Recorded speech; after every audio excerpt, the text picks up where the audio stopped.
Daň z príjmov fyzických osôb, Jalina, občianske združenie. V dnešnom videu sa pozrieme na základy dane z príjmov fyzických osôb na Slovensku.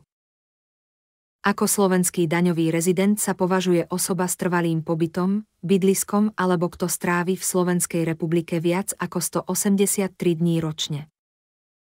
Rezidenti zdaňujú na Slovensku svoje celosvetové príjmy, kým nerezidenti len tie zo zdrojov na území Slovenskej republiky. Príjmy môžu byť predmetom dane bez ohľadu na miesto ich vyplácania, pričom zdaňovacie obdobie je kalendárny rok.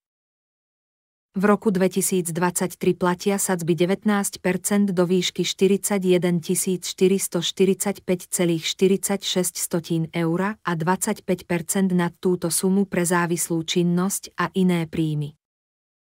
Pre podnikateľov a samostatne zárobkovo činné osoby je sadzba 15%, ak ich príjmy nepresiahnu 49 790 eur v roku 2023. Príjmy z kapitálového majetku sa zdaňujú 19%, dividendy od roku 2017 podliehajú 7% alebo 35% dane a od 2024 to bude 10%. Základ dane tvoria všetky príjmy vrátane závislej činnosti, podnikania, prenájmu nehnuteľnosti, umeleckého výkonu a iných príjmov. Z príjmov zamestnancov je možné odpočítať povinné odvody a iné položky a od ostatných príjmov výdavky na ich dosiahnutie. Niektoré príjmy sú od dane úplne alebo čiastočne oslobodené, ako napríklad z predaja nehnuteľnosti alebo cenných papierov.